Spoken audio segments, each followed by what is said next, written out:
रामचन्द्राय जनकराजजामनोहराय मामकाभीष्टदाय महितमङ्गलम्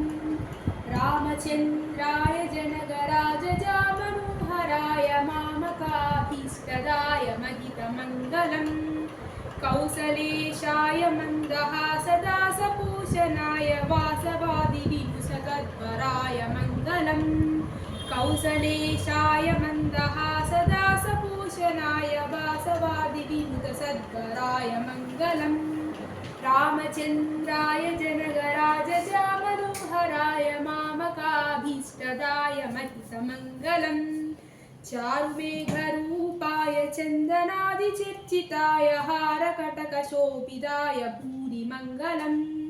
रामचन्द्राय जनकराजजामनोहराय मामकाभीष्टदाय महितमङ्गलम् ललितरत्नकुण्डलाय तुलसीवनमालिकाय जलजसदृशदेहाय चारुमङ्गलम् रामचन्द्राय जनकराजजामनोहराय मामकाभीष्टदाय महितमङ्गलम् देवकीसुपुत्राय देवदेवोत्तमाय भावजागुरुवराय भव्यमङ्गलम् रामचन्द्राय जनकराजजामनोहराय मामकाभीष्टदाय महितमङ्गलम् पुण्डरीकाक्षाय पूर्णचन्द्रवदनाय अण्डजावाहनाय अतुलमङ्गलम् रामचन्द्राय जनकराजजामनोहराय मामकाभीष्टदाय महितमङ्गलम्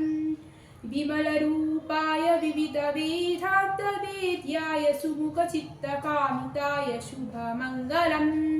रामचन्द्राय जनकराजजामनोहराय मामकाभीष्टदाय महितमङ्गलम्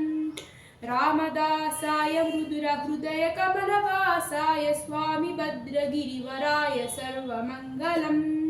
सर्वमङ्गलम् सर्वमङ्गलम्।